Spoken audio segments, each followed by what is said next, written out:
बहरे जनाबे मुस्तफ़ा इमदाद कुन या रसूल अल्लाह अज़ बहरे खुदा इमदाद कुन या शहीद करबला या दाफ़िए करब बला गुल्लु ख़ाश शहज़ादे गुलगू क़बा इमदाद कुन गौसे आज़म बमने बेसरो सामा मददे क़िबले दी मददे काबे ईमा मददे बगिरदाबे बला उफ्ताद कश्ती मदद कुन मदद कुन मदद कुन या मुईन अद्दीन चिश्ती क़ादरी यमना रे या गौसे आज़म ज़नम दमज़ शेख अहमद रज़ा ख़ान कुतुब आलमी ज़नम बलगल उला बिकमालिही कशफ़त दुजा बिजमालिही हसनत जमीउ ख़िसालिही सल्लु अलैहि व आलिही। करूँ तेरे नाम पे जाँ फिदा न बस एक जाँ दो जहाँ फिदा दो जहाँ से भी नहीं जी भरा करूँ क्या करोड़ों जहाँ नहीं। जिसको अपने नबी से जितनी मोहब्बत का दावा हो कोशिश करें उतनी आवाज़ के साथ रसूल और आले रसूल की बारगाह में दुरूद व सलाम की डालियाँ निछावर कर लें। पढ़ें बावाज़े बुलंद अल्लाहुम्मा सल्ली अला सय्यिदिना व शफ़ीइना व नबीना व मौलाना मुहम्मदिन बअदिल जूदी वल करम व आलिहि व अस्हाबिहि व बारिक व सल्लिम सलातु व सलामन अलैका या रसूलल्लाह सल्लल्लाहु तआला अलैहि वसल्लम। अज़ीज़ान मिल्लत इस्लामिया, शुरू से अब तक आपने नात व मनक़बत के मुबारक अशार समाअत की है। बेहतरीन गुफ्तगू भी आपने मौलाना हाशिम साहब से समाअत की।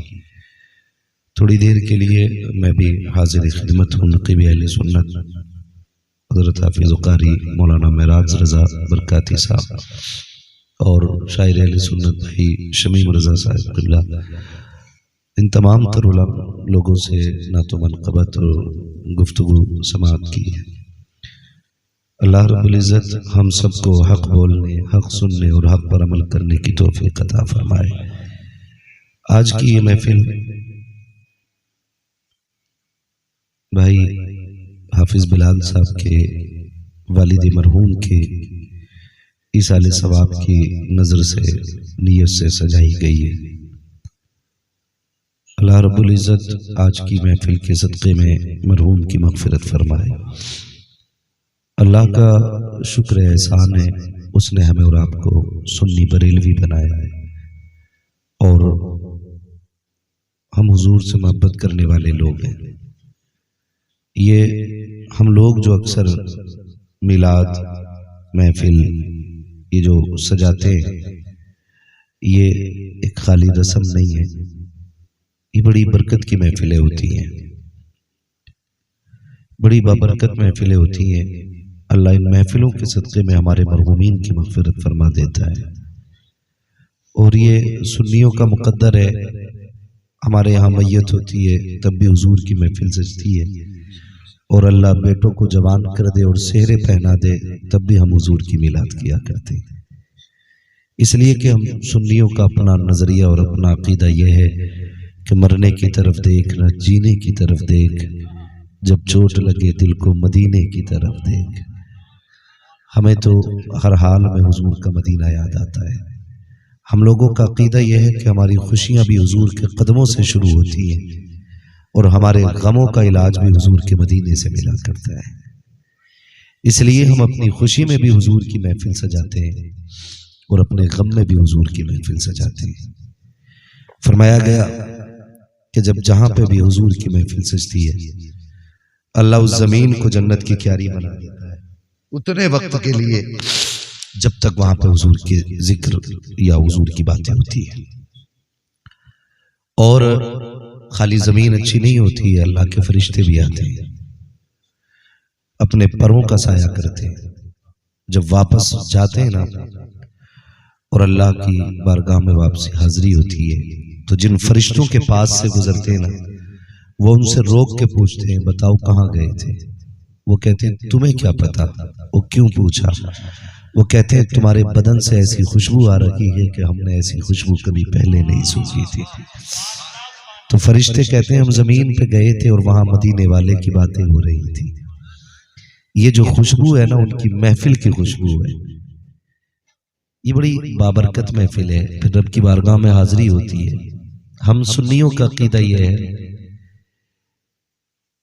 कि हमारे नबी गैब जानते हैं।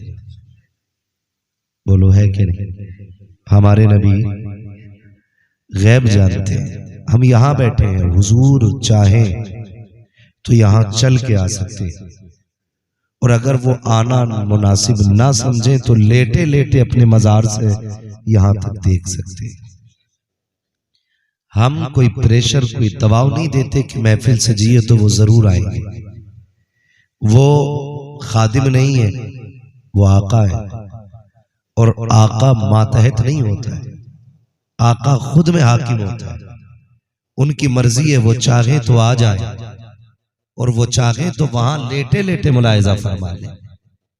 उनकी अपनी मर्जी है। अलबत्ता इतना हम तो जानते हैं, आज भी हुजूर किसी गली से गुजरते हैं ना तो हुजूर की खुशबू से वो गलियां महक जाया करती है।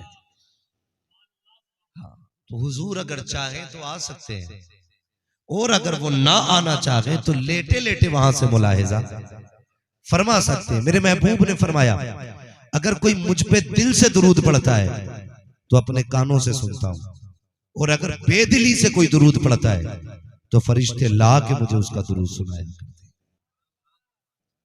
इसलिए मैं अक्सर कहता हूं कि वल्लाह वो सुन लेंगे, फरियाद को पहुंचेंगे, इतना भी तो हो कोई जो आह करे दिल से। अपने हुजूर की जब भी बातें करें या सुने तो वहां दिल को हाजिर रखा करें। ये नहीं कि हाफिज बिलाल साहब और इनके पांचों भाई, हम नहीं जाएंगे तो क्या कहेंगे, हम तो गए थे वो नहीं आए, हमारे अब्बा के 40वें में नहीं आए। नहीं, इनके लिए नहीं आना है, हमें अपने नबी के लिए आना है। और सिर्फ यही नहीं, जहां भी लगे कि हुजूर की महफिल सजी है और आपके पास वक्त है तो फिर जाया करो। फिर इंतजार नहीं कि कोई दावत देगा, नोतेगा, रोटी खिलाएगा फिर जाएंगे। अरे यार, टुकड़े खाने तो कुत्ते भी चले जाते हैं, तू आया तो क्या आया यार? रोटी खा के उसका हक अदा करने आया तो क्या आया? टुकड़े खा के तो कुत्ते भी हक अदा करते। तू तो इंसान है और हुजूर का उम्मती है। कोई दावत दे ना दे, कोई बुलाए या ना बुलाए, महफिल हुजूर की है तो दौड़ के जाया करो। कोई पूछे तुझे तो बुलाया भी नहीं था, क्या पीछे हट जा, महफिल हुजूर की है और हम आशिक हैं हुजूर के। जब शमा जलती है तो परवानों को दावत नहीं दी जाया करती, जाया फिर तो दीवाने खुद तड़प के जाया करते। और ये आदतें हमारी हुजूर देखते, हुजूर देखते। तो जब भी हुजूर की बातें होना फिर दिल से होनी चाहिए, दिल से होनी चाहिए। अल्लाह का शुक्र है उसने हमें और आपको सुन्नी बरेलवी बनाया। कई लोगों को ये भी खुजली हो जाती है, बरेलवी किधर से लग जाता है। तो अगर किसी के जहन में ये कीड़ा हो तो इसे साफ कर लें।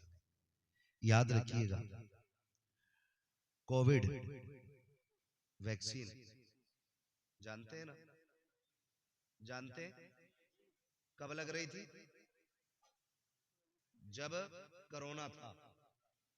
जब मैं मोटी बात समझा रहा हूं, किताबों के दलाइल अगर मैं मंतिक और फलसफे के हिसाब से दूं तो शायद आपकी खोपड़ी के ऊपर उड़ जाए बात। मैं वो बात बता रहा हूं जो सबकी समझ में आ जाए।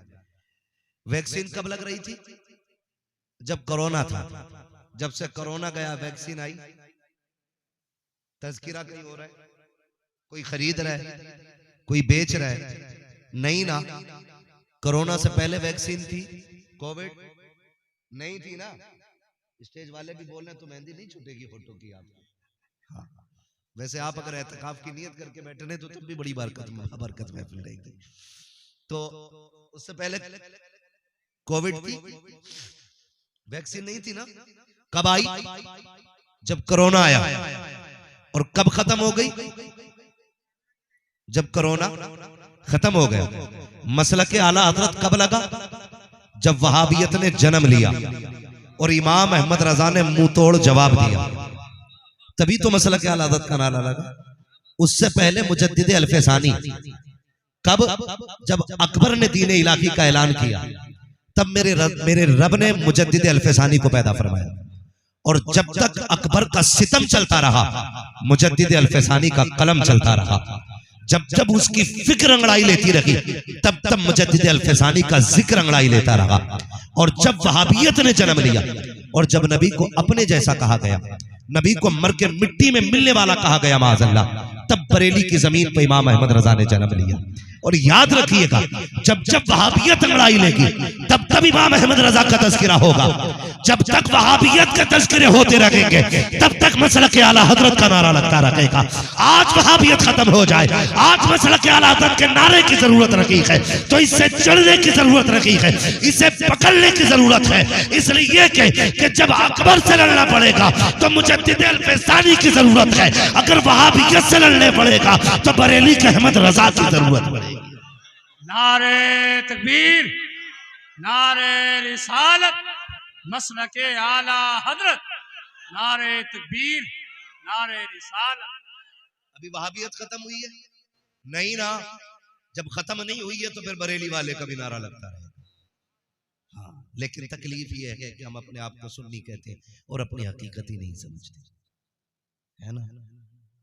शीशे के घर में बैठ के पत्थर है फेंकते, दीवारे आगिनी पे हिमाकत तो देखिए। ओ भाई, जिस डाल पे बैठे उसी को काट रहे। मैं तो चैलेंज करता हूं, अगर इमाम अहमद रजा की तसनीफात हटा के रख दी जाए ना, इमाम अहमद रजा की किताबें हटा के रख दी जाए, तो मुनाजरे के लिए तुम्हारे पास कुछ भी नहीं, कुछ भी नहीं। और ये बात अक्सर कही जाती है, औरों ने भी लिखा है बहुत इल्म दीन पर, जो कुछ है इस सदी में वो तन्हा रजा का है, वो तन्हा रजा का है। कम से कम हम अपने मोहसिन को पहचाने, अपने मोहसिन को पहचाने। रब का शुक्र है उसने हमें सुन्नी बरेलवी बनाया है। अगर इमाम अहमद रजा को हटा दिया जाए ना, तो कब्र पे अजान पढ़ने का सबूत लाते लाते बूढ़े हो जाओगे, तीजे 40वें के सबूत ढूंढते ढूंढते बीमार हो जाओगे। हाँ, इसलिए मेरे भाई, हमारी जिम्मेदारी बनती है कि हम अपने मोहसिन इमाम अहमद रजा से मोहब्बत करें। और रब का शुक्र है उसने हमें बरेलवी बनाया है। इमाम अहमद रजा ने हमें हुजूर से दूर नहीं किया, हुजूर के करीब किया गया। उन्होंने कहा था, जान है इश्क मुस्तफा, रोज फजू करे खुदा, जिसको हो दर्द का मजा नाजे दवा उठाएगा। इमाम अहमद रजा इश्क के इमाम है, समझे इस चीज को, इश्क के इमाम। और उन्होंने हमें हुजूर से इश्क करना सिखाया, इश्क करना सिखाया। लोग तो आज भी बहुत सारे जाते हैं मदीना शरीफ, है ना, सिवाय कैमरे के कोई दूसरा काम नहीं करते। कभी जाली के आगे मोबाइल लेके खड़ा किट पिट डाल रहा, शुक्र है मदीने पहुंच गया। आला हज़रत के कहते हैं, हरम की जमी और कदम रख के चलना। अरे सर का मौका गए हो जाने वाले हैं, वो तो जमीन का भी इतना अदब सिखा रहे हैं, तू पैर से चल रहा है। यहाँ तो हर कदम पे सजदे करके चल, उनकी जमीन को चूम के चल। और लोग खड़े होकर कैमरा लेकर कहते हैं, शुक्र है जी जालियों पे आ गया। और जैसे जाते वैसे ही लौट आते, जैसे जाते वैसे ही लौट आते। आला हजरत गए ना, जैसे गए वैसे लौट के नहीं आए। खुदा की कसम, झोली खाली लेके गए थे, दामन भर के लेके आए, दामन भर के लेके आए, क्योंकि अदब वाले लोग हैं। और वहां जितने अदब से जाओगे ना, उतना ज्यादा मिला करता है, उतना ही ज्यादा मिला करता है। लोग ना, अल्लाह माफ करे, कुछ दिन पहले एक वीडियो वायरल किया गया, नजद की बदमाश औलादों की हरकत है। आप देखें, गाड़ी लेके मस्जिद नबवी में, यहां तक कि दरे रसूल तक गाड़ी पे बैठ के जूते पहन के जाते हैं। शर्म नहीं आती, शर्म नहीं आती। जहां 70,000 फरिश्ते सुबह सलाम करने आते थे, 70,000 फरिश्ते शाम को सलाम करने आते थे, वहां लोग जूते पहन के चलते, वहां जूते पहन के जाते हो। और आला हज़रत क्या कहते हैं, उसके तुफैल हज भी खुदा ने करा दी। यार इश्क देखो, उनका इश्क। लोग खाली जाते हैं, खाली आ जाते हैं। फरमाया गया वहां पे इश्क और अदब लेके जाना, खाली नहीं आओगे। मेरा इमाम मदीने शरीफ हाजिर हुआ और हुजूर के शहर में जाकर के ना आपने नात लिखी, रातों रात जाके, बड़ी मशहूर जमाना नात है। उन्होंने लिखा, वो सुए लालाजार फिरते हैं, तेरे दिने बहार फिरते हैं। उन्होंने ये नात वहां लिखी और लिखते रहे, रोते रहे। और रोते रोते सहर के वक्त में, जब सहरी का वक्त आया, आपने ना अपने खलीफ और मुरीद को कहने लगे, चलो यार एक नात लिखी है, हुजूर को सुनानी है, हुजूर को सुनानी है। रात ही में उठ के हुजूर के रोजे पे आए और जब नात पढ़ना शुरू की, वो सुए लालाजार फिरते हैं, तेरे दिने बहार फिरते हैं। मौलाना ज़ियाउल्लाह मदनी फरमाते, कहते हैं कि मैं देख रहा था आला हज़रत की हालत, आंखें बरस रही थी और एक दीवानगी थी। और उसके बाद ना तमन्ना जाहिर की, हुजूर बिना देखे पूरी जिंदगी दुरूद और सलाम पढ़ा है। आज अहमद रजा देखना चाहता है, मेरा जी चाहता है तेरे चेहरे को देखूं ना फिर तेरे चेहरे पे दुरूद भेजूं, तेरी जुल्फों को देखूं फिर तेरी जुल्फों का तज़किरा करूं, तेरी आंखें, तेरे होठ, तेरे लबो रुखसार का तज़किरा फिर हो, पहले तेरी ज़ियारत होनी चाहिए। कहते कहते चीख निकल गई। फिर मेरा हाथ पकड़ के कहने लगे, यार देख तो मैंने बात कितनी बड़ी कर दी, मेरी औकात क्या है, मैं कौन हूं, हैसियत क्या है। ये देख, ये बगदाद का कुतुब घूम रहा है, ये ईरान का ताजदार फिर रहा है, ये फला सरजमीन का वली टहल रहा है। देख तो सही कितने बड़े बड़े आए हैं और कहा मैं कहा हुजूर की चौखट, ये तो गर्दन झुकाए घूम रहे हैं और एक मैं हूं कि उनके चेहरे की बात करता हूं। फिर मेरे इमाम ने अपने आप को इतना गिराया, इतना गिराया, इतना गिराया कि आप कह देते हैं कोई क्यों पूछे तेरी बात रजा, तुझसे कुत्ते हजार फिरते हैं। इतना कहना था, सारे पर्दे हट जाते हैं, सामने मुस्तफा का जलवा साफ नजर आने लगता। नारे तकबीर, नारे रिसालत, मसलके आला हजरत, इश्क़े आला हजरत। भाई इसलिए मैंने कहा शुक्र अल्लाह का, उसने मैं बरेली का इमाम अता किया। इश्क का इमाम है, इश्क का इमाम है, उसने हमारे अकीदों की हिफाजत की है। अल्लाह तौफीक देना। वैसे तो अब आम तौर पे लोग ना 10-10 हजार 20-20 हजार एक इलाके से लोग उम्रे पे जा रहे हैं।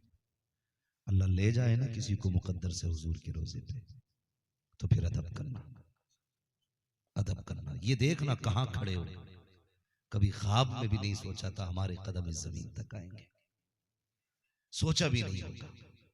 इतनी मुबारक जमीन, वहां खड़े हो जहां की जमीन अल्लाह के अर्श से ज्यादा अफजल है। वहां जाओ ना तो टूटा दिल लेके जाना। जानते हो जब कोई आशिक तड़पता हुआ जाता है ऐसे, अब हुजूर की चौखट पे फरिश्ते कहते हैं आका दीवाना आ रहा है, हुजूर फरमाते हैं तुम चुप हो जाओ, बड़े दिनों के बाद ये फासले मिटे हैं, आज दूरियां मिटा के आया है, मुझे मालूम है कितने दुख उठा के आया। फरिश्ते तुम साइड हो जाओ, आज ये कहेगा हम सुनेंगे, ये झोली फैलाएगा आज हम भीख देंगे।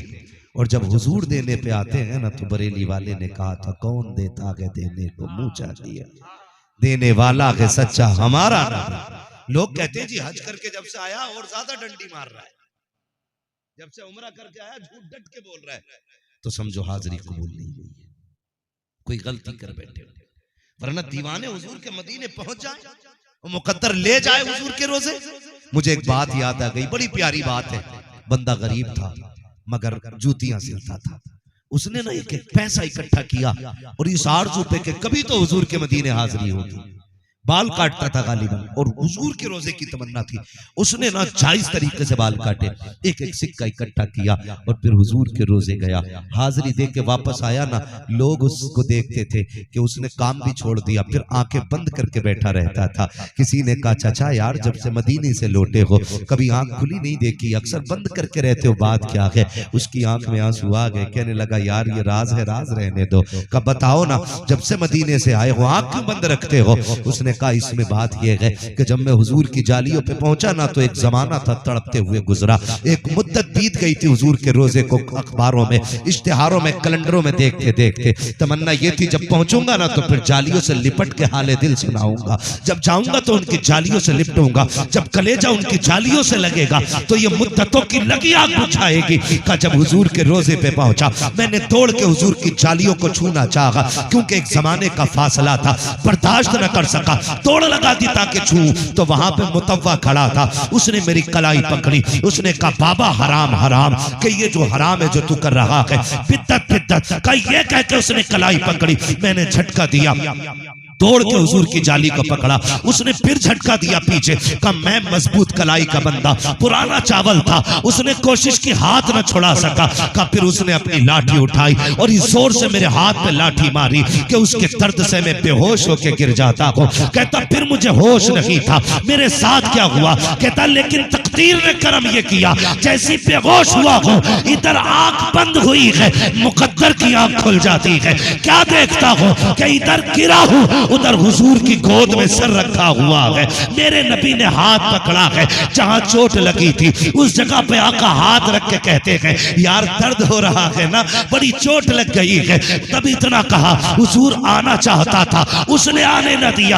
आका फरमा रहे थे कि परेशान क्यों होता है, यार तक आने के लिए लाठी खाना पड़ जाया करती है, क्या तुझे इसका दुख है? कहा जब आका ने इतना कहा वो लम्हे थे जब आंखें बंद थी, मैं इसलिए आंखें बंद करता हूं, काश फिर से वो घड़ी आ जाए, फिर से मुस्तफा आ जाए। ओ यार इस आंख में जीता हूं, कहते कि कोई आकर चल तुझको मदीने में सरकार बुलाते। नारे तकबीर, नारे रिसालत, मसलके आला हजरत। ओ भाई खुदा नसीब से मदीना ले जाए ना तो फिर मुकद्दर का धनी समझना अपने आप को। और मैं लोगों को मशवरा ये भी देता हूँ, पासपोर्ट है, जाने की सहूलतें हैं, तो एक सफर हुजूर के मदीने का जरूर करें। नौजवानी में करो, खुदा की कसम फिर देखो हुजूर की जालियों का मजा ही कुछ हो रहा है। जाओ तकदीर अगर ले जाए तो हुजूर का मदीना है। लोग पता नहीं कैसी कैसी बातें करते हैं। अब तो जदीद दौर है ना, जिसे 4 वर्ड इंग्लिश के आ जाते हैं ना, कहता जी मैं अल्लाह रसूल को मानता हूँ, मैं मसलक के चक्कर में नहीं पड़ता, मैं अकीदत के झगड़े में नहीं पड़ता हूँ। ये तो मौलवियों ने अपने बना रखे, मौलवियों ने अपने नहीं बनाए। मेरे नबी ने फरमाया था मेरी उम्मत में 73 फिरके होंगे, सबके सब जहन्नमी होंगे, एक फिरका सिर्फ जन्नती होगा। सहाबा ने पूछा हुजूर वो कौन सा होगा? फरमाया मा अना अलैहि व अस्हाबी, वो होगा जो मेरे और मेरे सहाबा के तरीके पे होगा।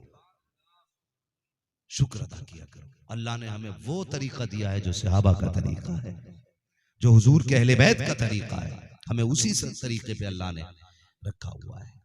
और फिर बात जब हुजूर के मदीने की आ गई है, कहाँ छेड़ खोले हैं गेसू यार में खुशबू कहाँ तक है। ये बात इसलिए भी कर रहा हूं मैं क्योंकि मैं हुजूर के मदीने की बात कर रहा हूं, ताकि अल्लाह हाफिज बिलाल साहब के वालिद की कब्र को जन्नत की क्यारी बना दे। हाँ, हुजूर का शहर रब को कितना प्यारा। कुरान में फरमाया ला उक़सिमु बिहादल बलद व अंता हिल्लुम बिहादल बलद व वालिदिन व मा वलद। कुरान में फरमाया गया महबूब मुझे तेरे शहर की कसम। बातें होने लगी, किस शहर की कसम खाई गई? कुरान ने फैसला कर दिया व अंता हिल्लुम बिहादल बलद, मैं उस शहर की कसम इसलिए खा रहा हूं क्योंकि इस शहर की जमीन पे तेरे तलवे लगा करते, तो इस शहर में रहता है इसलिए मुझे शहर की कसम है। फिर उलमा ने इख्तिलाफ किया ये शहर मक्के की है, कसम मक्के की है कि मदीने की? मुहद्दिस देलवी फरमाते हैं कि जब तक हुजूर मक्के में रहे कसमें मक्के की थी, जब हुजूर मदीने में आ गए तो कसमें मदीने की हो गई है, कसमें मदीने की हो गई है। तो लोग ये भी एक नजरिया देते हैं कि माअज़ल्लाह हुजूर को कोई खबर ही नहीं है, और हमें इमाम अहमद रजा ने एक नजरिया दिया और कोई गैब क्या तुमसे निगाह हो भला, जब ना खुदा ही छुपा तुम पे करोड़ों दुरूद, जब ना खुदा ही छुपा तुम पे करोड़ों दुरूद। अपने यही हिंदुस्तान पाकिस्तान के बॉर्डर पे एक बंदा अपने इंडिया से गया हुजूर के मदीने शरीफ, तो वो खुद कहता है कि जब मैं हुजूर के मदीने गया ना तो वहां पे कुछ जानवर हैं, जैसे कबूतर है, बिल्ली है, जो लोग गए हैं उन्होंने देखा होगा। अक्सर लोग वहां कबूतरों को भी दाना खिलाते हैं तो वीडियो बनाते हैं, तमाशा बना रखा है। कम से कम हुजूर के शहर के कबूतरों के साथ तो ये न करो कि उन्हें चंद दाने डाल के उनकी वीडियो बना रहे। क्या दिखाना चाहते हो? हुजूर के शहर के कबूतर तुम्हारे दानों पे पलते? खुदा की कसम उन कबूतरों की सांसों का सदका है कि जो तुम्हें मदीने की हाजिरी नसीब हो जाती है। मुकद्दर है उन कबूतरों का भाई। तुम 8 दिन के लिए जाके उन्हें दाना डाल के वीडियो बना रहे हो। माशाअल्लाह माशाअल्लाह, शर्म कर, गैरत कर, कम से कम वहां तो जाके खालिस अल्लाह के लिए नेकी कर लिया कर। वो कहते हैं मैं गया ना मदीने शरीफ, खाना खाने के लिए बैठा ना, पहले दिन एक बिल्ली आ गई। मेरे दिल में ये ख्याल पैदा हुआ, देखे हुजूर कितना प्यार करते हैं, हुजूर हमसे कितना प्यार करते हैं। गौर करें आप, कहते हैं जब मैं पहले दिन खाने के लिए बैठा ना तो बिल्ली आ गई। मैंने सोचा मेरे हुजूर के शहर की बिल्ली है, मैंने अपने आगे का कुछ खाना उसको खिला दिया। कहते हैं फिर दूसरे टाइम में आ गई, मैंने फिर खिलाया। 3 दिन आते आते बिल्ली को हो गए। फिर मुझे ऐसा लगा कि बिल्ली मुझसे मानूस हो गई और मेरे दाएं बाएं मेरी गोद में खेलती रहती। कहते मेरे दिल में आया यार इस बिल्ली को मैं अपने शहर न ले जाऊं, इस बिल्ली को मैं अपने शहर न ले जाऊं, क्योंकि ये बिल्ली मुझसे मोहब्बत करने लगी है। वो बड़े पैसे वाला था, उसने गवर्नमेंट से लिखित रूप में इजाजत ली, पिंजरा भी तैयार करा लिया, और तैयार कराने के बाद ना उसने ये फैसला किया कि 3 दिन के बाद ये फैसला किया था, उसको 7 दिन मदीने में रहना था। 3 दिन के बाद उसने ये फैसला किया इसको लेके जाना है। जैसे उसने ये इरादा किया ना, तो फिर बिल्ली ने आना बंद कर दिया। जब बिल्ली ने आना बंद किया ना, उसने सोचा पता नहीं कहां चली गई, फिर ख्याल आया कहीं चली गई होगी। उसने कागज तैयार कराए, सब कुछ कराया। कहते हैं जब मैंने तैयार करा लिए कागज, इजाजत में मिल गई कि बिल्ली को ले जा सकते हो। कहते हैं फिर जब आखिरी रात थी ना, और मैं पहुंचा हूं ना हुजूर की जालियों के पास, मैं जाकर के बैठा, आखिरी सलाम करना था। मैंने देखा बिल्ली हुजूर की जालियों से लगी बैठी है। मुझे लगा शायद ये बीमार है, इसलिए यहाँ आके बैठ गई है। वो कहते 3 दिन पहले जैसे देखा था उससे ज्यादा कमजोर बिल्ली हो चुकी थी। कहता मैंने सलाम किया, सलाम करके आखिरी हुजूर को मैं कमरे पे आ गया। सुबह चूंकि मदीना छोड़ना था, इसलिए हुजूर के रोजे पे गया, और जैसे कि मैं कमरे में आके लेटा, अल्लाह अकबर, आका करीम मेरे ख्वाब में तशरीफ लाते हैं, मेरे ख्वाब में तशरीफ लाते हैं। मेरे ख्वाब में आने के बाद कहते हैं कि तेरा चेहरा तो ऐसा ना था, तू इतने नसीब वाला नहीं था कि मैं तुझे अपना चेहरा दिखाता, लेकिन मजबूरी में आना पड़ा है। वो कहते हैं या रसूल अल्लाह क्यों आए हो? कहा देख तू मेरे शहर की बिल्ली ना लेके जाना, मेरे शहर की बिल्ली ना लेके जाना। आका मैंने इजाजत ले ली है। फरमाते मेरे आका कि तू नहीं जानता है, जिस दिन से तूने अपने शहर ले जाने की बात की है, इस बिल्ली ने खाना छोड़ दिया है, पीना छोड़ दिया है। तू तो आज मुझसे कह रहा है मैं आपके शहर की बिल्ली को लेके जा रहा हूँ। तुझे पता है कि 3 दिन से रो रो के कहती है महबूब तेरी चौखट से नहीं जाना है, तेरे कदमों से नहीं जाना है। या रसूल अल्लाह मरना गवारा है, जुदाई कबारा नहीं है। और यार बता तो सकी जिसे जानवर इतने प्यारे हैं, उसे कलमा पढ़ने वाले उम्मती कितने प्यारे हो।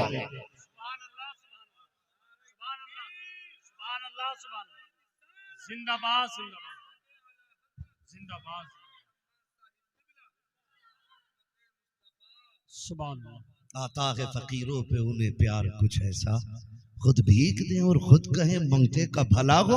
अरे मंगता तो है, मंगता कोई शाहों में दिखा दो, जिसको मेरे सरकार से टुकड़ा ना मिला हो। हाँ जिसको मेरे सरकार से टुकड़ा ना मिला हो। अल्लाह तौफीक दे और हुजूर के मदीने पहुंच जाना। कोशिश ये करना वहां की खाक मिल जाए तो उसे चाट लेना, इसलिए कि मेरे महबूब ने फरमाया था सहाबा मेरी शहर की मिट्टी में शिफा रखी गई है। वो कहा था ना किसी ने, न हो आराम जिस बीमार को सारे जमाने से, उठा ले आए थोड़ी खाक उनके आस्ताने से, उठा ले आए थोड़ी खाक उनके आस्ताने से। शुक्र अल्लाह का कि उसने हमें और आपको सुन्नी बरेलवी बनाया है। नौजवान बस एक बात और कह दूं, आज चुके एक बाप के चेहल्लुम के मौके पे महफिल सजी है। बाप औलाद की जिंदगी में इतना बड़ा किरदार होता है, इतना बड़ा किरदार होता है कि उसके इंतकाल के बाद ऐसा लगता है जैसे सर से आसमान हट गया। जमीन तंग हो गई है। बेटा कितनी दौलत वाला हो, सरवत वाला हो, शान और शौकत वाला हो, बाप जब चला जाता है ना तो फिर बेटे कुछ नहीं रहते, बेटे कुछ नहीं रहते। बाप औलाद के लिए एक मजबूत दरख्त की तरह होता है। आपने भारी दरख्त देखे होंगे कि जो कितनी भी कड़ी धूप होती है ना, सारी धूप अपने ऊपर ले लेते हैं, अपने नीचे बैठने वाले पर साया ही किया करते हैं। अगर बाप चला जाता है ना तो फिर ऐसा लगता है जैसे साया हट गया। अब हर धूप डायरेक्ट आके पड़ेगी, हर धूप डायरेक्ट आएगी। बाप बहुत बड़ी दौलत है। मैं उस दर्द को बयान नहीं कर सकता जो बाप के बगैर एक बेटा महसूस कर सकता है। बाप क्या चीज होती है, आज इस चीज का एहसास हाफिज बिलाल साहब और इनके भाइयों को होगा। मैं तो बस इतना बता सकता हूं आपको कि अगर बाप बिस्तर पे भी पड़ा है ना तो औलाद के लिए वो एक चट्टान की मानिंद होता है। बिस्तर पे पड़ा बाप भी ना एक चट्टान होता है। औलाद की कमर की ताकत होता है बाप। जब वो चला जाता है तो फिर कमजोरी महसूस होती है। मैं जानता हूं पहले भी एक मर्तबा उनके बेटे की बरसी के मौके पे आया था। बड़े अच्छे अखलाक के मालिक थे हाफिज बिलाल साहब के वालिद। मेरे महबूब ने फरमाया था तुम्हारी सबसे बड़ी नेकी अच्छे अखलाक होती है। बड़े अच्छे अखलाक के मालिक, और मैं मुबारकबाद पेश करता हूं, अखलाक की वो झलकियां उनकी औलाद में भी दिखाई देती है। हाँ, ये भी बहुत बड़ी बात है कि बाप के असर अच्छे नेकी अच्छे कामों की आदतें अगर औलाद में दिखाई दें तो ये रब के करम भी से एक टुकड़ा करम का होता है, बड़ी बात होती है। बड़े अच्छे अखलाकों के मालिक, बड़े खुश मिजाज, और उलमा से बेपनाह मोहब्बत करते हैं, उनकी औलाद भी मोहब्बत करती है, और ये अपना अपना नसीब होता है। कुछ कहते हैं साहब ये मौलवी खाने और पीने वाली कौम है, लेकिन कुछ लोग इन्हीं को अपना जरिया मुआश और जरिया आखिरत भी समझते हैं। मैं कहना यह चाहता हूं, जो उलमा से प्यार करते हैं ना, मैंने यहां तक सुना है कि जो उलमा से मोहब्बत करेगा उसकी कब्र को अल्लाह रोशन फरमा दे। इसलिए कि देखो, मैं जो कुर्सी पे बैठा हूं, एक मोटी सी बात है, मैं जो कुर्सी पे बैठा हूं इसलिए नहीं कि मैं एक तुरक का बच्चा हूं, इसलिए नहीं कि मैं एक बड़े परिवार से हूं, इसलिए कुर्सी पे मैं नहीं बैठा हूं कि मेरा खानदान बड़ा है, इसलिए बैठा हूं कि मैं आपसे हुजूर की बातें कर रहा हूं। यही तो वजह है ना, सिर्फ यही वजह है कि मैं आपसे हुजूर की बातें कर रहा हूं, इसलिए मुझे ये कुर्सी दी गई है। अब अगर कोई किसी आलिम से प्यार करता है तो वो सिर्फ इसलिए प्यार करता है कि उसके सीने में हुजूर का दिया हुआ दीन होता है, और उलमा हुजूर के दीन के वारिस होते हैं, तलबा हुजूर के घर के मेहमान होते हैं। मेरे मेहमान को कोई इज्जत दे, मेरा कलेजा ठंडा होता है, कोई हुजूर के मेहमान को इज्जत दे, मदीने वाला राजी होता है। और फिर जो मौत होने मिली है, दुआएं मांगा करो अल्लाह ऐसी मौत दे। नसीबों से ये मौत मैसर होती है। वहां शमीम साहब, रमजान में पहली बात मौत आ जाए, इससे बड़ी खुशी की बात क्या होगी? इससे बड़ी खुशी की बात क्या होगी? रमजान में मौत आ जाए। अरे मरना तो सभी को है ना, आए दिन अखबारात में छपता है, गाड़ी लड़ गई, अभी गाड़ी एक्सीडेंट हुआ, 7 लोग जिंदा जल गए, ये भी एक मौत थी। शराब पी के नाली में गिरा, मर गया, ये भी एक मौत है। हंस रहा था, ठट्टे कर रहा था, हराम के लुक़मे खा रहा था, हिचकी आई, फंदा लगा, मर गया, ये भी एक मौत है। वो खुदा की कसम रमजान में आ जाए, फिर जनाजा उठे, लोग कहते हैं हाजी का जनाजा, कोई कहता नमाजी का जनाजा, कोई कहता कि फला शख्स का जनाजा, कोई कहता ठेकेदार का जनाजा, कोई कहता जमींदार का जनाजा है, लेकिन कफन चीख चीख के कहता लहद में इश्क रुखे शह का दाग लेके चले, अंधेरी रात सुनी थी चराग लेके चले, तेरे गुलामों का नक्शे कदम है राहे खुदा, वो क्या भटक सके जो ये सुराग लेके चले। वाह वाह, नारे तकबीर, नारे रिसालत, मसलके आला हजरत हजरत मुफ्ती हम्माद रजा साहिब क़िबला मुरादाबादी, सुभान अल्लाह, माशाअल्लाह।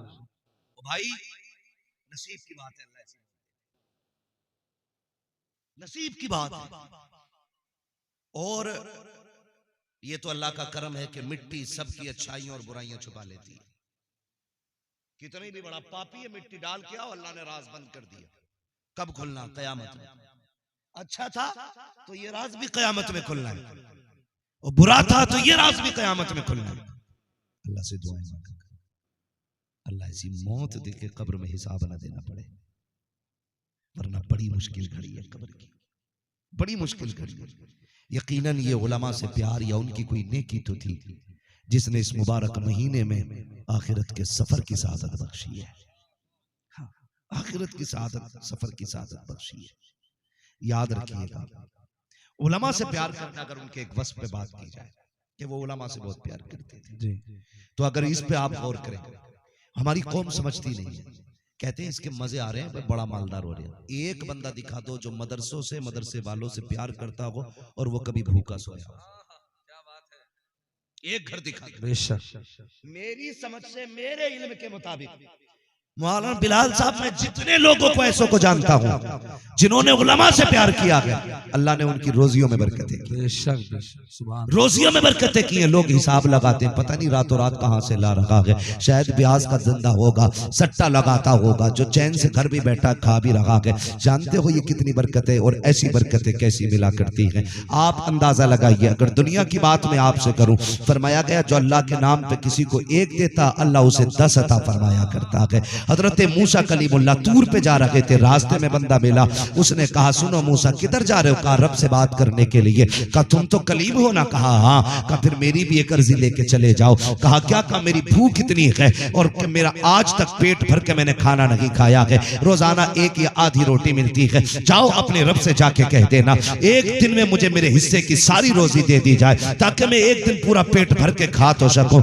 ये तो एहसास हो जाए कि भरा पेट क्या होता है। हजरत मूसा कलीमुल्लाह गए, मालिक तेरा वो बंदा भूखा रहता है, वो ये कह रहा है जितनी मेरे नसीब में रोटियां लिखी हैं इकट्ठी एक दिन दे दी जाए, ताकि मैं पेट भर के खा सकूं, उसके बाद भूखा मरना गवारा है। रब से मूसा ने कहा, रब ने एक दिन में उसको सारा रिस्क दे दिया, उसने पेट भर के खाया, जो बचा सारा खुदा की राह में खर्च कर दिया। उसने 10 दिया, अल्लाह ने फिर उसको 100 अता फरमा दी। उसने उससे 10 खाई, फिर उसने 90 खर्च कर दी, फिर अल्लाह ने उसका 10 गुना अता किया। कुछ दिन के बाद मूसा कलीमुल्लाह का गुजर हुआ। जब गुजर होता है, देखा दरवाजे पे भीड़ लगी है, कहते मालिक ये क्या मामला है? उसके हिस्से का सारा रिस्क दे दिया गया था, अब उसके दरवाजे पे भीड़ कैसी? रब फरमाता है मूसा बड़ा चालाक बंदा है, मैंने उसको जितना दिया उसने कुछ खा करके उसका जो बाकी था मेरे नाम पे दे दिया, और मेरा वादा है जो एक देता है मैं उसे 10 देता हूँ। का वो बढ़ाता गया, मैं भी बढ़ाता गया।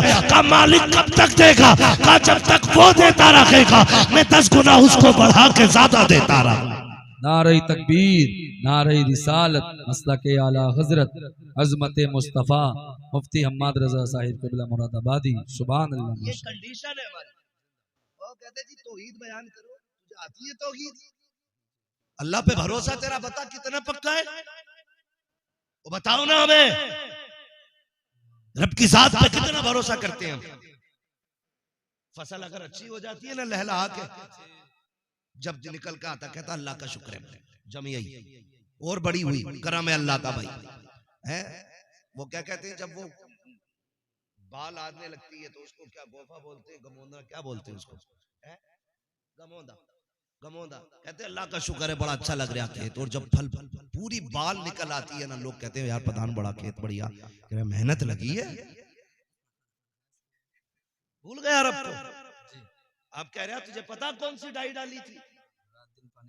हाँ कह रहा भूत बन गया खेत पे खड़ा खड़ा, जब तुमने इतना कहा था कि ये डाई का कमाल है, ये खाद का कमाल है, यूरिया का कमाल है, एमपीटीपीए इन चीजों का कमाल है, दवाई का कमाल है। रब नाराज हुआ, उसने कहा तुझे क्या लगता है बाल आ गई है तो मैं बदल नहीं सकता? वो गेहूं के बाल के अंदर दाने को सुखा देता है, फिर जहां 35 क्विंटल निकलना था वहां 5 क्विंटल जब आता है, कहता फसल मारी गई, कीड़ा लग गया, ज़कात नहीं देनी है, अल्लाह ने फसल मार दी। और यार जब फल निकल के आया था उस दिन तुझे दवा का नाम नहीं लेना था, डाई का नाम नहीं लेना था।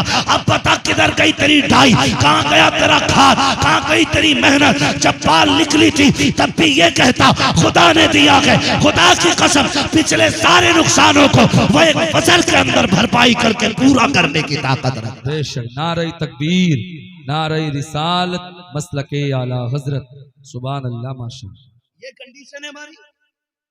उलमा से प्यार कतई नहीं और करेंगे भी नहीं, इन्हें नहीं देना। मौलवी साहब ने फोन कर दिया मदरसे के साहब गल्ला 3 बोरी लिख लो। 3 बोरी लिखी तो उस टाइम 2100 था गेहूं, उठाने में 8 दिन लेट हो गए, गेहूं का रेट हो गया 2800। अब 3 बोरी को देख देख के घूम रहे आई, महंगा हो गया यार, 3 क्यों लिखवा दी थी? फिर कह रहा मौलाना यार एक ही ले जाओ। रेट बढ़ गया, नियत बदल गई, नियत बदल गई हमारी रेट बढ़ते ही। और फिर 1 रख ली, 2 रख ली, 1 दे दी। फिर अल्लाह ने एक फोड़ा निकाला, हॉस्पिटल में डाल दिया, 7 फसलों का एक डॉक्टर को दिलवा, हो गया सीधा। फिर कह रहा अल्लाह ही मालिक, अल्लाह ही मालिक है, अब भी मत क्या। तो भाई अपने रब की जात पर भरोसा रखो। उसने कहा तुम हमें एक दो, हम तुम्हें 10 देंगे। ये उनकी एक आदत है। और याद रखिएगा ये तो दुनिया का फायदा है और आखिरत का फायदा देगा, आखिरत का फायदा देगा। उलमा की बात छोड़िए, बहुत बड़ी जात होती है उलमा की। उलमा की वो जमात है जिनके लिए समंदर में मछलियां दुआएं करती है, वरना जितने दुश्मन होते हैं ना उलमा के, ये एक कदम नहीं चल पाए, एक दिन जिंदा नहीं रह पाए। लेकिन दुश्मनों से ज्यादा अल्लाह की मखलूक इनके हक में दुआएं किया करती है। ये सच्चाई है, बड़ी बात है। वो एक शख्स ना बच्चे को मदरसे लेके आए पढ़ाने के लिए।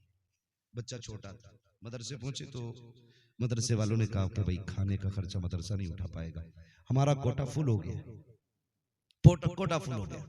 अल्लाह तौफीक देना, एक बेटे को हाफिज जरूर बनाना, एक बेटे को हाफिज जरूर बनाना। आप कहेंगे क्यों? याद रखिएगा कम से कम घर में एक बेटे का हाफिज होना तुम्हारे लिए जन्नत का टिकट बन जाएगा। लोग कहते हैं बड़ी अच्छी जिंदगी जी के गए, 4 प्लाट छोड़े, 18 मकान छोड़े, 3 गाड़ियां, लोंडो गदगद कर रहे, काम कर गया औलाद के लिए। काम नहीं, अगर पीछे कुरान वाला नहीं है ना तो सबसे नामुराद जिंदगी जी के मराए, सबसे नामुराद जिंदगी जी के मराए। इससे पूरी जिंदगी किसी की नहीं है। इसने दुनिया का इंतजाम तो किया, कब्र का कुछ ना कर सका। इससे बुरी जिंदगी किसकी होगी? किसकी होगी जिंदगी जिसने कब्र का कोई इंतजाम ना किया हो। भाई वो बच्चे को लेके आए, बड़ा आशिक था कुरान का बंदा। उसने कहा जी हुजूर रख लेना। कहा नहीं, खाना नहीं मिलेगा। तो कहने लगे सुने, जब आपके मदरसे के बच्चे खा लिया करें तो कुछ सूखे टुकड़े तो फेंकेंगे ना, कुछ सब्जी या चावल तो गिरेंगे। कहा कि जो बचा कुछ गिरा हुआ हो ना वही मेरे बच्चे को खिला दिया करना, लेकिन मेरे बच्चे को कुरान जरूर पढ़ाया जाए। बाप ये कह के छोड़ आया। वो जब लौट आया ना, 3 दिन गुजरे थे, अल्लाह ने इंतजाम किया। एक बुढ़िया औरत आई, लाठी टेकते हुए आके कहने लगी मौलाना कोई बच्चा मिलेगा? कहा क्यों? कहा मैं घर में अकेली रहती हूँ, कोई है नहीं खाने वाला, मेरा भी दिल नहीं लगता है, एक बच्चा मुझे दे दो ताकि वो मेरे साथ खाना खा लिया करे। उस्ताद ने उसी बच्चे के चेहरे की तरफ देखा, कहने लगे माँ ये बच्चा चलेगा? माँ ने कहा चल बेटे, हाथ पकड़ा। कहने लगी मैं तुझे अपना घर दिखा देती हूँ। बेटे मैं बूढ़ी हूँ, आ नहीं सकती हूँ, मेरे लाल दोनों टाइम तुझे खाना खाने आना पड़ेगा।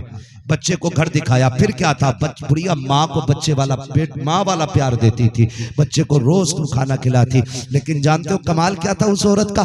कमाल ये था जब पहली रोटी निकल के आती थी ना तवे से, चूल्हे से निकलती तो उसे अलग रखती, कहती ये मेरी हाफिज जी बेटे के लिए है, ये मेरे हाफिज बेटे के लिए है। उसके बाद बाकी रोटी अपने लिए निकाल के रखती। वो आता उसके साथ बैठ के पहली रोटी उसको खिलाती, फिर बाद वाली रोटियां खुद खाया करती थी। एक वक्त गुजरता चला गया, ये बच्चा पढ़ता रहा। फिर वो दौर भी आया कि इस बच्चे का कुरान मुकम्मल हुआ। जब सूरे नास की आखिरी आयत तिलावत कर रहा था, आखिरी आयत तिलावत की मुकम्मल हुई, उसके बाद उठ के जाने लगा। उस्ताद ने कहा ठहर बेटे, किधर जा रहा है? देख तेरा बाप यहाँ बैठा है, भाई यहाँ, रिश्तेदार यहाँ है, तू किधर जा रहा है? उसने कहा आज मैं उसे खुशखबरी देने जा रहा हूँ जिसने साल भर मुझे अपने हाथ की पकी रोटी खिलाई थी, जिसने पेट माँ वाला प्यार दिया था, जिसके चूल्हे की पहली रोटी मेरे लिए थी। आज उसे खुशखबरी देने जा रहा हूँ। तारीख गवाह है, बच्चे ने उठा और दौड़ लगाई, उस बूढ़ी के मकान की तरफ गया जहाँ रोज रोटी खाने जाता था। आज जाके देखता है दरवाजे पे भीड़ लगी है, लोग उसका चेहरा देखते हैं। इसने कहा बात क्या है? कहा बेटे तू खाना खाने आया होगा, लेकिन अफसोस जो तुझे रोटी खिलाती थी आज उसका इंतकाल हो गया है, आज वो दुनिया से चली गई है।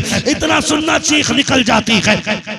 वापस लौटा, किसी ने कलाई पकड़ी, किसी ने कहा मेरे घर खा ले। उसने कहा यार मैं रोटी खाने नहीं आया था, आज उसकी रोटियों का सिला देने आया था। कहा कहना क्या चाहते हो? कहा आज मैं सबसे पहले अपने कुरान की तकमील की खुशखबरी उसे देने के लिए आया था जिसने अपनी रोटियां खिला के मुझे पढ़ाया था। रोते रोते पलट गया, चेहरा उतरा हुआ देखा। उस्ताद ने कहा था बेटे बता तो सकी क्या हो गया? कहा हजरत जी जो मुझे बेटा कह के आवाज देती रही, पहली रोटी रोटी खिलाती रखी, आज वो दुनिया में नहीं रखी है। मेरी चाहत ये थी कि पहली खुशखबरी मैं उस माँ को जाके दूं, पहली मुबारकबाद वो मुझे दे, लेकिन वो जा चुकी है। रोते रोते सोया, सुबह हो जाती है। अब गलियों में बातें हो रही है। कोई कहता था कि मैंने उस खातून को जन्नत में देखा है, दूसरे ने कहा मैंने देखा है, तीसरे ने कहा मैंने देखा है। ये बातें हुई।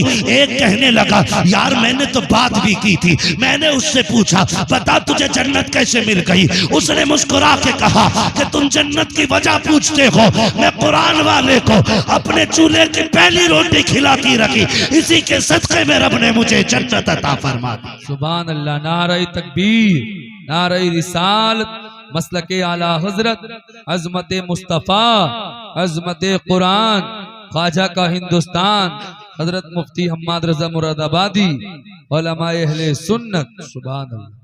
इनकी निस्बतें बड़ी काम आती, बड़ी काम आती। अल्लाह तौफीक दे तो लग जाना इसका। और एक बेटे को कुरान वाला जरूर बनाना है। मैं तो मुबारकबाद पेश करता हूँ, बड़े अक्लमंद थे हाफिज बिलाल साहब के वालिद। एक बेटे को कुरान भी देके गए, कुरान भी देके गए।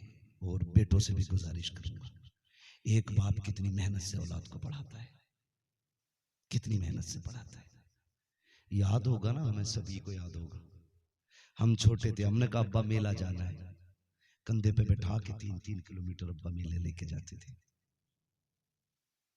आज साइकिल मोटरसाइकिल होते हुए हम बाप को नहीं बैठा सकते। 3-3 किलोमीटर दूर बाप कंधे पे बैठा के लेके जाता, चल बेटे। और एक बार उसने नहीं कहा था मैं थक गया उतर जा, एक बार उसने नहीं कहा उतर जा। हम जानते हैं और ये भी जानते होंगे और सारे उलमा जानते हैं, हमने जब जब मदरसे से अपने बाप को खर्चे के लिए फोन किया ना, उसने जेब झाड़ के नहीं दिखाई। उसने कहा तू पढ़, पैसे हम देंगे।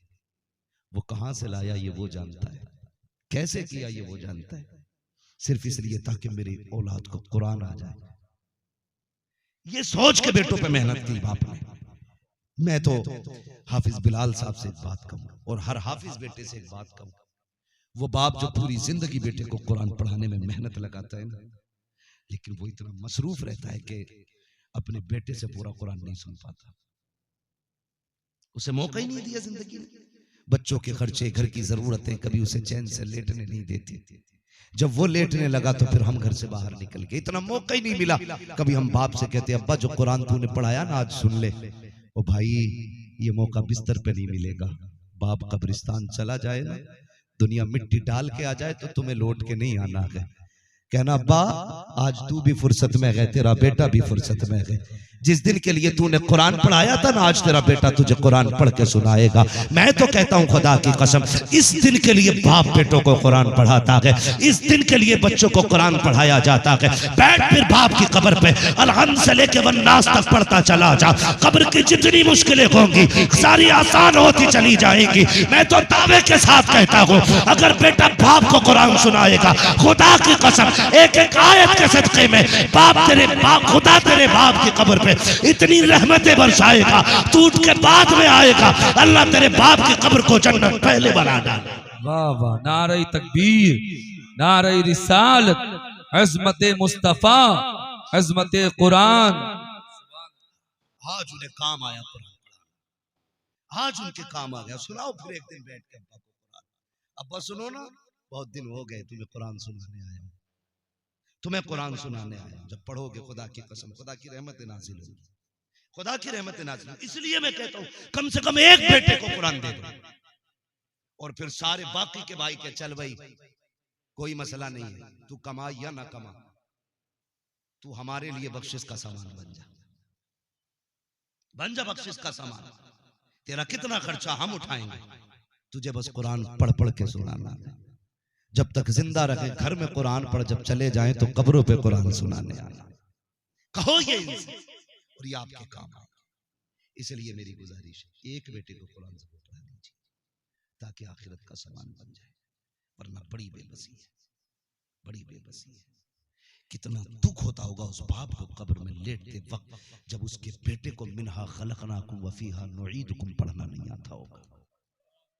कितना दुख होता होगा जनाजे में लेटे हुए उस बाप को जिसके बेटे को अल्लाहुम्मा ग़फ़िर लिहय्यिना व मय्यितिना व शाहिदिना व गायबिना कहना नहीं आता होगा।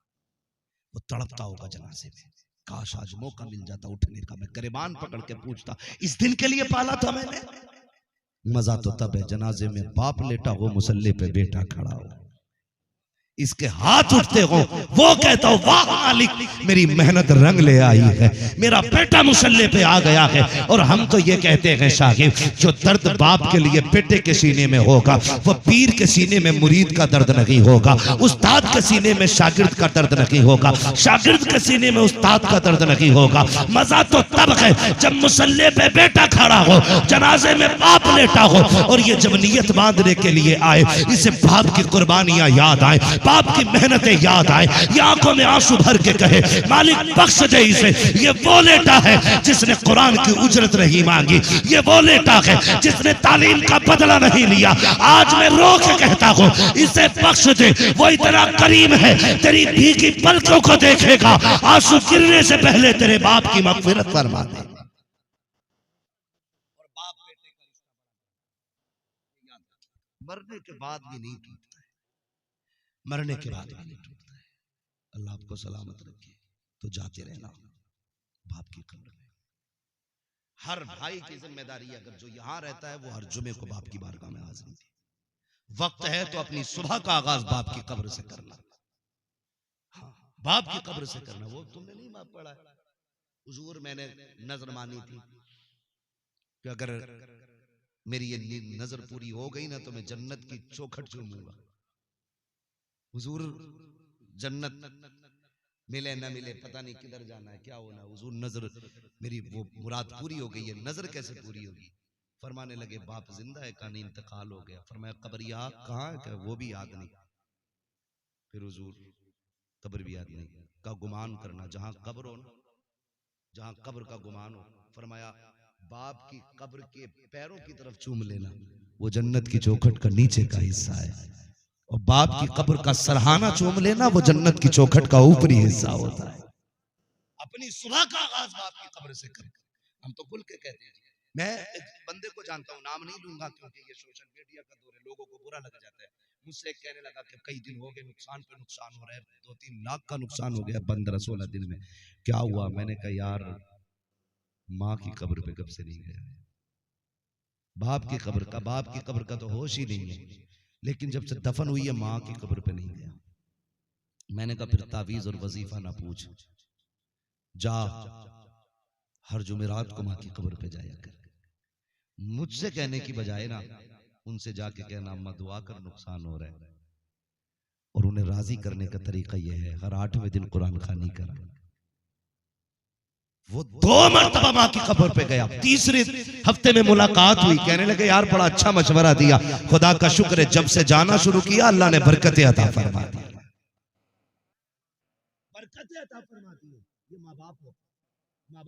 तो तुम्हें एक बात और बता दूं, अगर याद रखना चाहे तो चलूं थोड़ा सा आगे, हालांकि वक्त हो चुका है, कल फाता भी होनी है और काम का वक्त भी है, मैं सबकी जरूरतें भी समझता हूँ।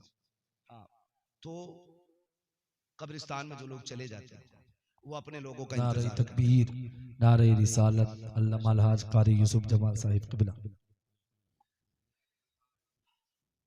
माशाल्लाह कर सब तशरीफ ला चुके हैं। बस मैं बात खत्म करने लगा हूँ, चलूँ आगे थोड़ा। समझ रहे हैं ना बच्चे मेरी बात?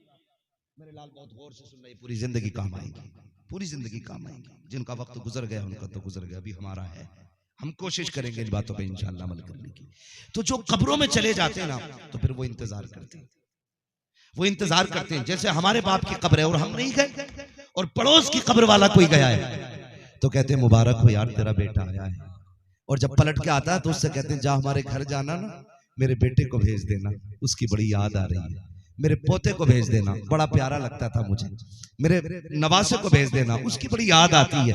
लेकिन चूंकि एक फासला हो चुका है हमारी दुनिया और उस दुनिया के अंदर, वो कहता है हम सुन नहीं पाते हैं। कभी पोते को बुलाया जाता है, कभी नवासे को बुलाया जाता है, जिनसे वो दुनिया में प्यार करता था। एक एक बंदे का इंतजार करता है। और खुदा तुम्हें तौफीक दे, दुनिया के रंग रोगन से निकलना। एक दिन कब्रिस्तान जाया करो, अपनों की कब्र पर ठहरा करो, उनसे बातें किया करो। तुम्हारे बैठने से उन्हें राहत होती है। और फिर जो तुम्हें मांगना हो उनसे कहना अब्बा ये चाहिए, दुआ कर देना। जब तुम पलट के चलते हो, बाप हो या माँ हो, फिर वो हाथ उठा के कहता है ये मेरे मालिक, ये मेरा बेटा है। जब ये दुनिया में मैं था, मेरे पास आता था, ये बाहर जाता था, मैं 20 रुपए इसको देता था, मैं 50 इसको देता था। जब कभी मेरे पास आया, मैंने तकिए के नीचे से केला निकाला, सेब निकाला, मैंने कहा बेटे चुपके से खा ले, कोई देख ना ले। कभी मेरे बिस्तर से खाली नहीं गया, आज ये मेरी कब्र से खाली जा रहा है। मालिक मुझे गैरत आ रही है।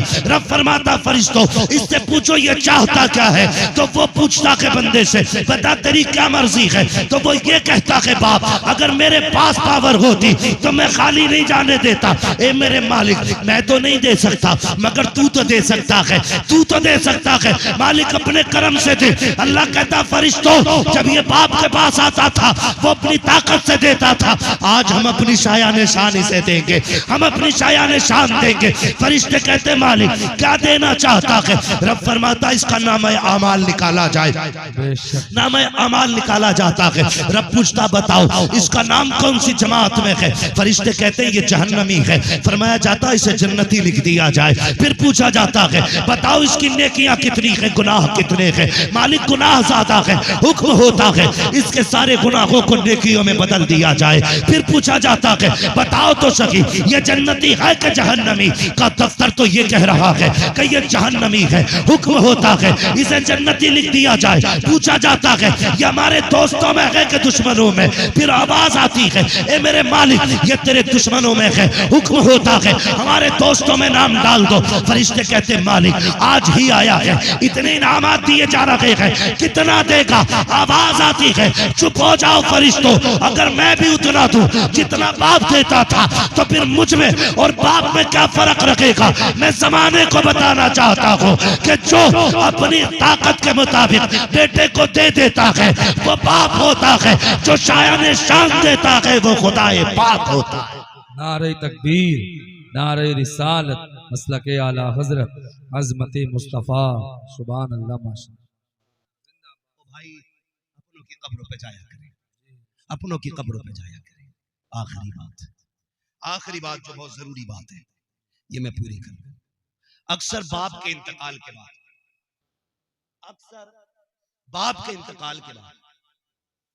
बाप यूं समझे एक जड़ है। क्या है बोले थक गए पीछे वाले लोग। मजबूरी में तो कोई नहीं बैठा ना। ऐसा तो नहीं है कि ये कुर्सी हटेंगी तब बिस्तर लगेगा तभी लेटने मिलेगा। मजबूरी में तो कोई नहीं बैठा ना। बोलो यार, वरना सलाम पढ़ लो, कोई मसला नहीं। बोले जरा, मजबूरी में तो नहीं बैठे। चलूं मैं आगे।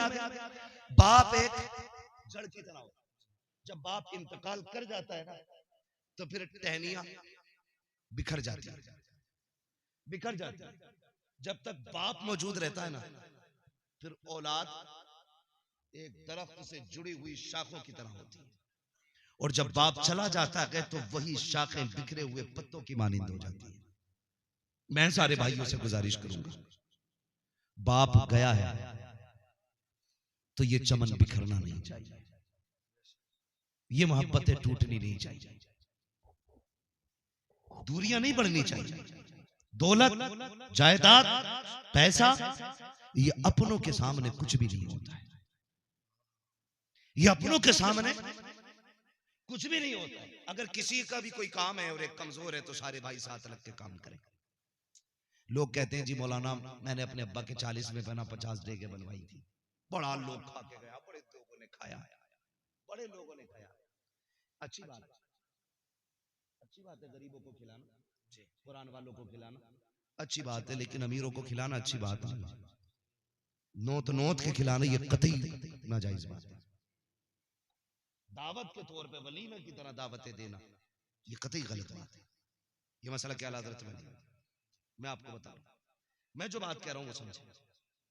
ये ठीक है कि आप गरीब को 4 देगे 5 देगे खिलाएं, लेकिन तुम्हें क्या लगता है अब्बा खाली बिरयानी खिलाने से राजी होगा? खुदा की कसम तुम्हारी बिरयानी खिलाने से अब्बा इतना राजी नहीं होगा जितना सगे भाई को अपने प्लेट में अपने साथ खिलाने से अब्बा कब्र में राजी होगा। ये असल होता है। जो बेटों को वो छोड़ के गया है वो इस बात से राजी नहीं होगा हर बेटा अलग अपना भगोना बनाए। वो इस बात से राजी होगा मेरे सारे बेटे एक न एक दिन साल में एक जगह बैठ के एक साथ रोटी खाया करें। ये चीज बाप को सबसे ज्यादा राजी करे। इस पे ध्यान सभी को देना, यहां से लेकर पीछे तक पूरा मसला। बाप के इंतकाल के बाद भगोनों में इतनी खुशी नहीं बाप की जितनी परिवार के इकट्ठा होने में खुशी होती है। दूसरी बात, इसी की बात जो एक बात की इसी का अगला हिस्सा में बयान करूंगा। बाप के इंतकाल के बाद बहनें मोहताज नहीं होनी चाहिए। बहनें मोहताज नहीं होनी चाहिए। मुझे नहीं मालूम है कि आपकी बहनें हैं कि नहीं है ना? माशाअल्लाह, अल्लाह ने 3 बहनें और 5 भाई अभी सलामत। अल्लाह हाजी साहब के इस पूरे परिवार को सलामत रखे, इस चमन को अल्लाह शादो आबाद रखे। तो मैं एक बात सभी से कह रहा हूं, ये नहीं मैं बिलाल साहब से या इनके भाइयों से, मैं सारे हुजूर की उम्मत के नौजवानों से जो यहाँ बैठ के सुन रहे हैं उनसे भी, और जो सोशल मीडिया के जरिए हिंदुस्तान दुनिया में कहीं भी सुनते, मैं सभी से ये कह रहा हूं, भाई बाप के इंतकाल के बाद ना बहनों को लावारिस नहीं बनाना है, लावारिस नहीं बनाना। अक्सर लोग कहते हैं जब बाप चला जाता है तो बेटियों का महका उजड़ जाता है, लेकिन हमें ये मिसाल बदल देनी है, बदल देनी है। जिस भाई को भी पता चले बहन आ रही है, उसकी जिम्मेदारी है वो याद रखे जब बहन आती थी तो अब्बा कहां जाके खड़ा होता था, जब बहन आती थी तो मेरा बाप कहां खड़ा होता था। अगर तुम्हारा बाप यहां से निकल कर रोड पे जाता था तो दौड़ के रोड पे पहुंच जाओ। अगर वो बस स्टैंड पे जाता था तुम बाइक उठा के वहां चले जाओ। उसको देख के मुंह ना बिगाड़ना, ऐसे चेहरे से इस्तकबाल करना कि तुम्हारे चेहरे के अंदर उसे बाप का चेहरा दिखाई दे जाए। खुदा की कसम वो तेरे लुकमे खा के राजी नहीं होगी, तेरे चेहरे में बाप का चेहरा देख के मुस्कुराने लगे। असल काम ये, असल काम ये, और आपके दरवाजे पे आपकी बहन राजी हो गई ना तो कब्र में सिर्फ बाप राजी नहीं होगा, मदीने में रसूल पाक भी राजी होंगे, खुदाए पाक भी राजी होगा। तो ये जिम्मेदारी वाले काम जो सबसे ज्यादा हमारी कौम के अंदर तबाही फैला रखेगा। अल्लाह तौफीक दे, परिवार को बिगड़ने नहीं देना है, बिखरने नहीं देना है, मोहब्बतें बांटनी है, एक दूसरे से प्यार करें, एक दूसरे से मोहब्बत करें। माँ बाप बड़ी दौलत है, इसकी कद्र करें। अगर माँ बाप पे बात करता तो और भी कई घंटे चाहिए थे। बस एक यूं समझ लें, मेरे हुजूर अपने चचा के साथ चल रहे थे ना, तो हुजूर के चचा हुजूर के अदब में पीछे थे। हुजूर ने कलाई पकड़ के कहा, चचा मेरे पीछे ना चला करो, तुम मेरे पीछे चलते हो तो लगता है कि मैं अपने बाप के आगे चल रहा हूँ। चचा ने कहा, या रसूल अल्लाह ऐसे क्यों? कहने लगे, लोग कहते हैं कि तुम्हारा चेहरा मेरे बाप के चेहरे से मिलता है। हुजूर ने चचा की इतनी इज्जत की है, चचा की हुजूर ने इतनी इज्जत की। जिसने चचा को इतना एहतराम दिया हो, अगर बाप उसका दौर पाता तो वो बाप को कितनी इज्जत देता। अब हम सब की जिम्मेदारी बनती है अपने माँ बाप की इज्जत करें, कद्र करें। फरमाया गया, वक़ज़ा रब्बुका अल्ला तअबुदू इल्ला इय्याह व बिल वालिदैनि ihसाना। तुम्हारे रब ने फैसला फरमा दिया कि तुम्हें इबादत सिर्फ अल्लाह की करनी है, और इबादत के बाद जो सबसे पहला काम करना है वो अपने माँ बाप के साथ उसने सलूक करना है, अपने माँ बाप के साथ उसने सलूक करना। गोया मशीयत का इरादा ये, पूरी रात खड़े होकर इबादत करो, लेकिन सुबह को तुमने बाप को घूर के देख लिया, मैं तेरे सजदे तेरे मुंह पे मार दूंगा। वो तो ये कहता है तू ईशा पढ़ के सो जा, फजर पढ़ने के लिए मुस्कुरा के उठ, अपने बाप का चेहरा हंस के देख, तेरी पूरी रात को मैं इबादत में लिख डालूंगा, तेरी पूरी रात को इबादत में लिख दूंगा, पूरी रात को इबादत में लिख दूंगा। याद रखिएगा, ये इबादत तब तक है जब तक बाप का चेहरा मौजूद है, जब तक बाप का चेहरा मौजूद है। ये चला गया तो इस इबादत से महरूम हो जाओगे। पूछा गया, ये कैसे पता चलेगा अल्लाह राजी है कि नाराज? महबूब फरमाते हैं, उठ के बाप का चेहरा देखो, अगर तुमसे तुम्हारा बाप राजी है तो समझ लो तुमसे तुम्हारा खुदा भी राजी है। फरमाया, अगर बाप नाराज है तो समझ जाओ खुदा भी नाराज है। खुदा की नाराजगी का पता बाप की नाराजगी से चलता है, खुदा की रजा का पता बाप की रजा से चलता है। अब मेरी गुजारिश हर शख्स से है, उम्मीद करता हूँ हर शख्स अपने बाप की इज्जत करेगा, हर कोई अपने बाप की कद्र करेगा। उन्हें कभी ताना न देना, उन्हें कभी जलील न करना, उन्हें कभी डांटना मत, उनके साथ खड़े रहना। मैं तो कहता हूँ माँ बाप के साथ फ्रेंडली रहा करो, फ्रेंडली रहा करो। कभी कंधे पे हाथ भी रख के कहा करो, अब्बा बताओ कैसी कट रही है। कभी 5 मिनट देख के पूछा करो, जवानी के दिन बताओ, बताओ तुम्हारे कौन यार थे। कभी पूछा करो उनसे ये भी, खुदा की कसम तुम्हारे जो कैप्सूल और बोतलें होती है ना, उनसे उनको इतनी एनर्जी नहीं मिलती जितने तेरे प्यार के लहजे से उनको ताकत मिला करती। तो आप अपने बाप के साथ इस तरह रहे, फ्रेंडली रहे। हर कोई फ्रेंडली ना रहे, ये नन्हे मुन्ने फ्रेंडली ना रहे। कभी ये कंधे पे हाथ, तुम्हें अदब कर, और मैं बच्चे बैठे हैं, मैं इनसे ये बात भी कह जाऊं, मेरे लाल अगर मोबाइल चलाते हो ना तो स्कूल में चलाना, उससे ज्यादा कोशिश करें कि आप किताबें पढ़ें। अगर आप मोबाइल चलाएंगे तो 20 साल बाद तुम्हें भीख मांगनी पड़ेगी, और किताबें पढ़ोगे तो 20 साल के बाद हुकूमत करोगे तुम। कलम तुम्हारे हाथ में आएगा ना तो पावर तुम्हारी होगी। फिर कंप्यूटर, लैपटॉप, बड़ी बड़ी चीजें, सारी टेक्नोलॉजी तुम्हारे कदमों में पड़ी होगी। इसलिए मेरे बच्चों, गेम नहीं खेलना है, किताबें पढ़नी है। अभी वक्त पढ़ने का है, सिर्फ पढ़ने पे ध्यान देना। आपको पढ़ेंगे इंशाल्लाह, बातें करें सारे बच्चे, वादा करें, पढ़ेंगे इंशाल्लाह। मेहनत से सारे बच्चे मेहनत से पढ़िएगा, आप कामयाब बनिए, फिर सारी खुशियां तुम्हारी कदमों में होंगी। आज आप मोबाइल खेलोगे, गेम खेलोगे, आंखें खराब होंगी, कान खराब होंगे, जिंदगी खराब होगी, आखिर में भिखारी बनोगे, कोई तुम्हें लड़की नहीं देगा, फिर तुम चोरी करोगे, डकैत बनोगे, तबाह कर दिए जाओगे, जेल में पढ़ोगे।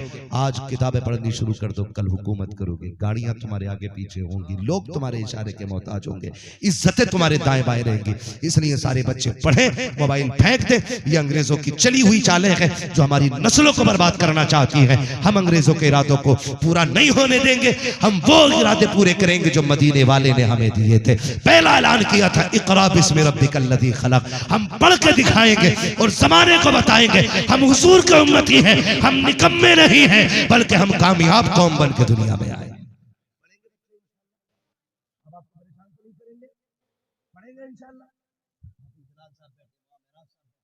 सारे उलमा बैठे, उन्होंने अपने बाप का सर ऊंचा किया है, सर ऊंचा किया। आपको भी सर ऊंचा करना है, पढ़ना है सारे लोगों को। मौला करीम मेरी गुफ्तगू में जो गलतियां हमद इंसाफ लफ्ज़न हो गई हूँ, मौला माफ फरमाए, इसके सही को अपनी बारगाह में कबूल फरमाए। बस जो हुए अगलात उनको माफ फरमाए रब्बे कायनात। जिंदगी ने दिया साथ, फिर होगी। सजदे की फरमाइश हो रही है, तो जल्दी से पूरा कर लेता हूँ। जरा कह दें सुभान अल्लाह, बोल दें जरा सुभान अल्लाह।